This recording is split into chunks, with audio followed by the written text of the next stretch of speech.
साथियों, देश के किसानों के कल्याण की दिशा में, कृषि सुधारों की दिशा में कल देश के लिए बहुत ही महत्वपूर्ण दिन था।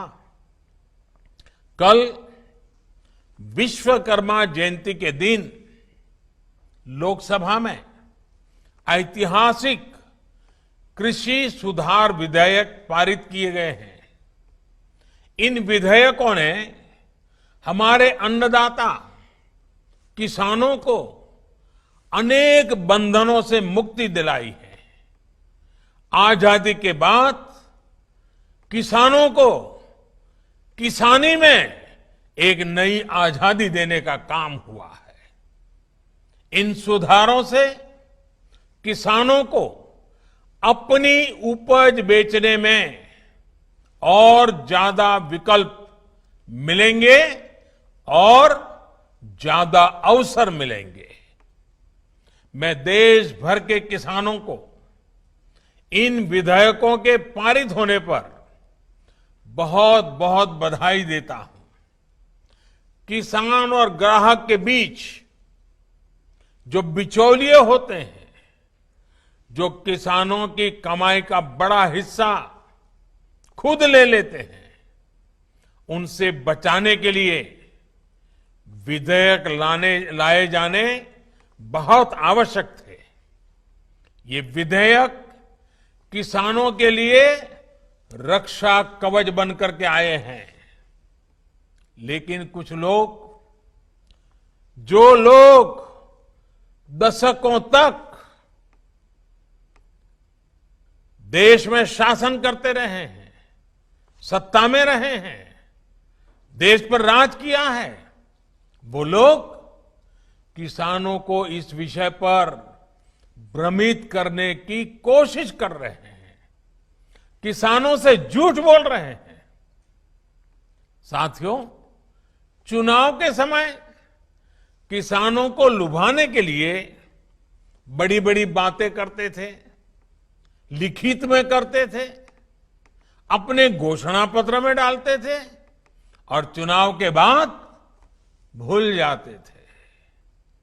और आज जब वही चीजें जो इतने दशकों तक देश में राज करने वाले लोगों के मैनिफेस्टो में है, वही चीजें भारतीय जनता पार्टी एनडीए सरकार कर रही है, किसानों को समर्पित हमारी ये सरकार कर रही है, तो ये भांति भांति के भ्रम फैला रहे हैं।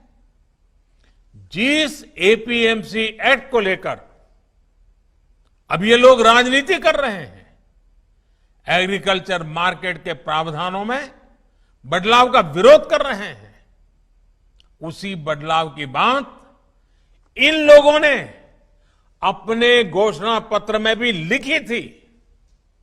लेकिन अब जब एनडीए सरकार ने यह बदलाव कर दिया है, तो ये लोग इसका विरोध करने पर, झूठ फैलाने पर, भ्रम फैलाने पर उतर आए हैं।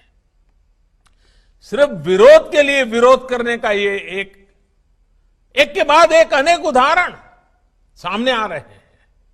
लेकिन ये लोग ये भूल रहे हैं कि देश का किसान कितना जागृत है। वो ये देख रहा है कि कुछ लोगों को, किसानों को मिल रहे नए अवसर उनको पसंद नहीं आ रहे हैं। देश का किसान ये देख रहा है कि वो कौन से लोग हैं जो बिचौलियों के साथ खड़े हैं। साथियों, ये लोग एमएसपी को लेकर बड़ी बड़ी बातें करते थे, लेकिन कभी अपना वायदा पूरा नहीं किया। किसानों से किया ये वायदा अगर पूरा किसी ने किया है तो भाजपा एनडीए की वर्तमान सरकार ने पूरा किया है। अब ये दुष्प्रचार किया जा रहा है कि सरकार के द्वारा किसानों को एमएसपी का लाभ नहीं दिया जाएगा। ये भी मनगढ़ंत बातें कही जा रही हैं कि किसानों से धान, गेहूं इत्यादि की खरीद सरकार द्वारा नहीं की जाएगी। ये सरासर झूठ है, गलत है, किसानों के साथ धोखा है। हमारी सरकार किसानों को एमएसपी के माध्यम से उचित मूल्य दिलाने के लिए प्रतिबद्ध है। पहले भी थे, आज भी हैं, आगे भी रहेंगे। सरकारी खरीद भी पहले की तरह जारी रहेगी। कोई भी व्यक्ति अपना उत्पादन जो भी वो पैदा करता है दुनिया में कहीं भी बेच सकता है, जहां चाहे वहां बेच सकता है। अगर वो कपड़ा बनाता है जहां चाहे बेच सकता है, वो बर्तन बनाता है कहीं पर भी बेच सकता है, वो जूते बनाता है कहीं पर भी बेच सकता है। लेकिन एकमात्र केवल मेरे किसान भाई बहनों को इन अधिकारों से वंचित रखा गया था, मजबूर किया गया था। अब नए प्रावधान लागू होने के कारण किसान अपनी फसल वो देश के किसी भी बाजार में अपनी मनचाही कीमत पर बेच सकेगा।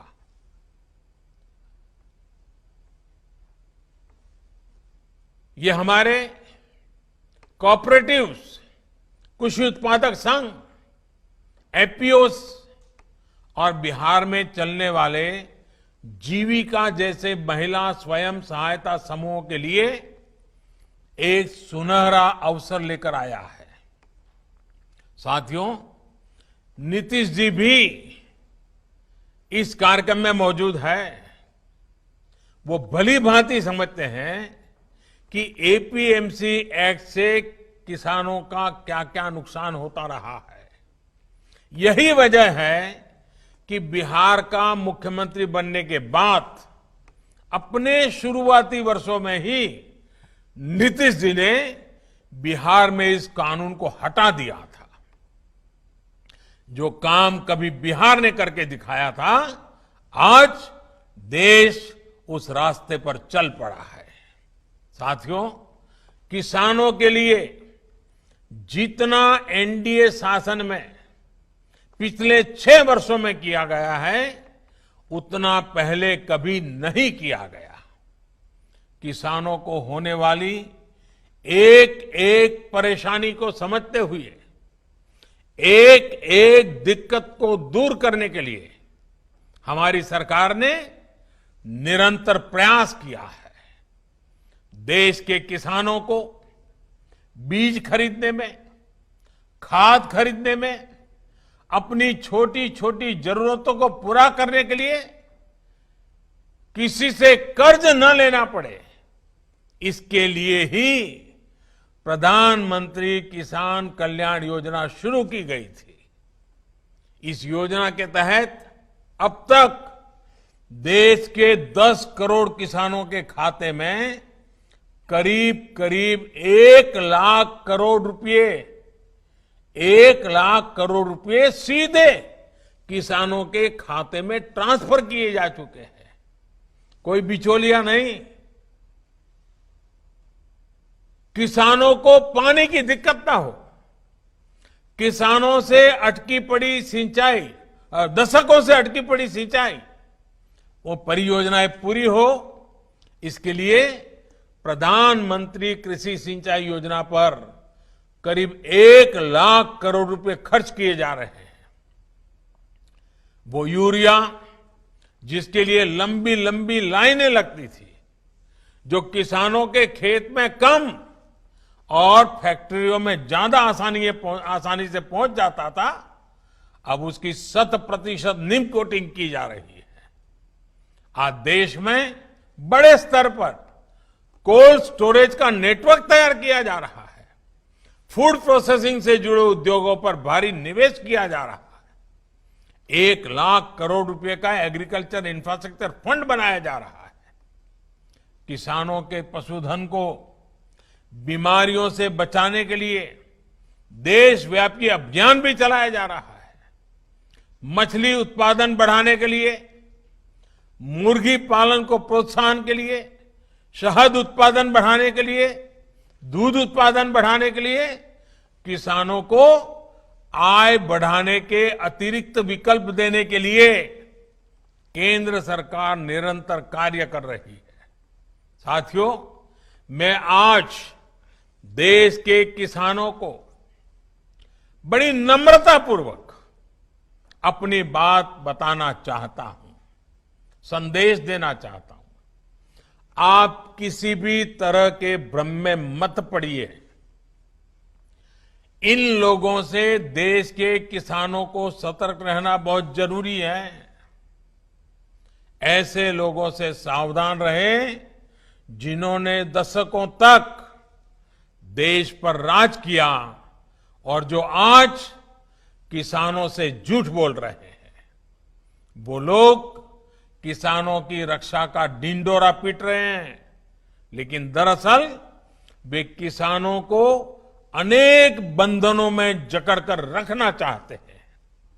वो लोग बिचौलियों का साथ दे रहे हैं। वो लोग किसानों की कमाई को बीच में लूटने वालों का साथ दे रहे हैं। किसानों को अपनी उपज देश में कहीं पर भी किसी को भी बेचने की आजादी देना बहुत ऐतिहासिक कदम है। 21वीं सदी में भारत का किसान बंधनों में नहीं, भारत का किसान खुल करके खेती करेगा, जहां मन आएगा अपनी उपज बेचेगा, जहां ज्यादा पैसा मिलेगा वहां बेचेगा, किसी बिचौलिए का मोहताज नहीं रहेगा और अपनी उपज, अपनी आय भी बढ़ाएगा। ये देश की जरूरत है और समय की मांग भी है।